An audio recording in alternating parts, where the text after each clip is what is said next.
Inacreditavelmente, essa é a 17ª vez que a gente está aqui para dizer boa noite. Inicia-se mais uma edição dos Encontros para a Nova Consciência. Acho que nós todos não podemos acreditar que estejamos já na 17ª edição. Então, como esses últimos tempos, já que é do conhecimento de todos, que as dificuldades parece que foram se entrecruzando, se articulando para se tornarem mais difíceis. Então, essas dificuldades difíceis estão chegando a um ponto que a gente diz assim, puxa, como é feliz um evento que consegue nadar contra toda essa correnteza, voar acima de todos esses ventos, né? Então, eu vou começar, se vocês me permitem, de uma forma um pouco diferente do que tem sido feito, com uma breve retrospectiva, mas através de uma visão de um tipo de conhecimento com o qual eu tenho uma certa aproximação, que é uma arte e ciência tradicional chamada tarô. É claro, eu já deixei aqui bem claro em outras oportunidades, em palestras e tal, que eu, com uma grande parte de tarólogos atuais, inclusive, acredito que todos os tarólogos que estejam presentes neste evento, nessa 17ª edição, nós não vemos tarô com aquela visãozinha simplista de que isso aqui é um rito de adivinhação do futuro. Isso, para mim, não está nada. Nós vemos o tarô como um fenômeno através do qual se manifestam algumas leis universais, que não são coisas de visionários, nem de loucos varridos, nem de mistificadores, porque hoje em dia já tem fórum científico, a partir do momento de que um dos maiores cientistas do século XX, nascido ainda no século XIX, que era o suíço Carl Gustav Jung, propôs inicialmente uma teoria chamada princípio de relações acausais.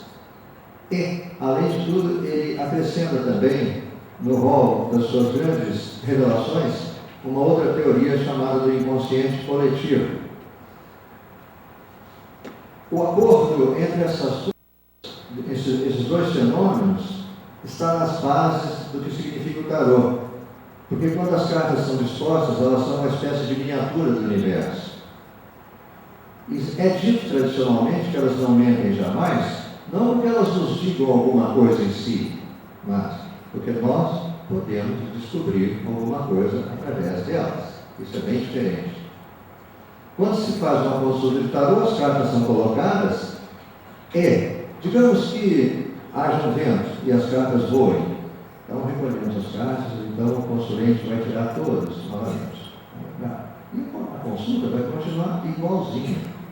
Mas como vai continuar igualzinho? As cartas não são diferentes? Claro que são diferentes. Então como que a consulta continua igual? Porque as cartas não são sinais, são símbolos. E um símbolo pode ter N significados.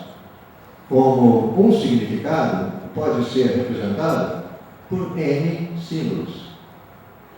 Por que tudo isso? Eu estou dizendo isso porque nós estamos no 17º evento. Às vezes algumas pessoas têm uma certa prevenção com o tarô, às vezes até porque religiosamente tem reservas contra essas crendices, essas coisas. Não tem nada de crendice no tarô, absolutamente nada. Né? Pelo menos na forma como ouvemos e como praticamos. Então, esse é o 17º evento. E neste 17º, nós temos um paralelo muito interessante, tendo um paralelo interessante com os arcanos maiores do tarô, nós temos um arquétipo, um arcano maior chamado a estrela.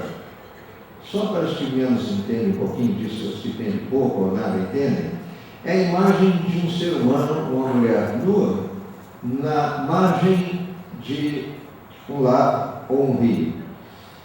E ela faz verter de um cântaro um pouco de água de volta ao rio e outro pouco sobre a terra.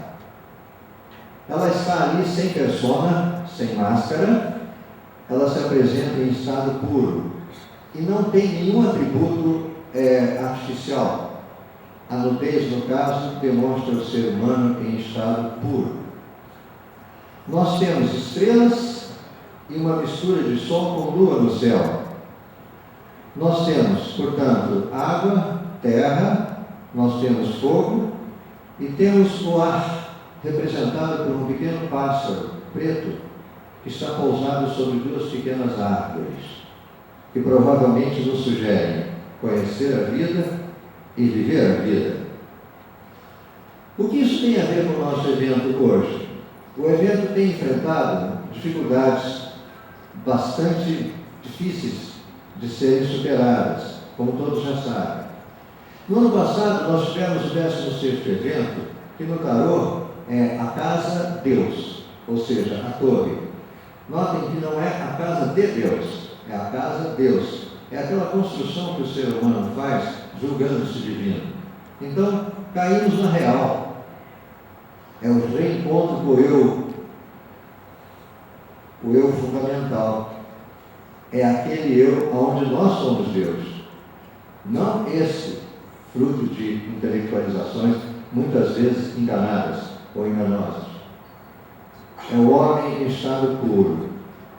Esse momento é muito traumático quando a gente viaja em ideias que nem sempre correspondem à realidade objetiva.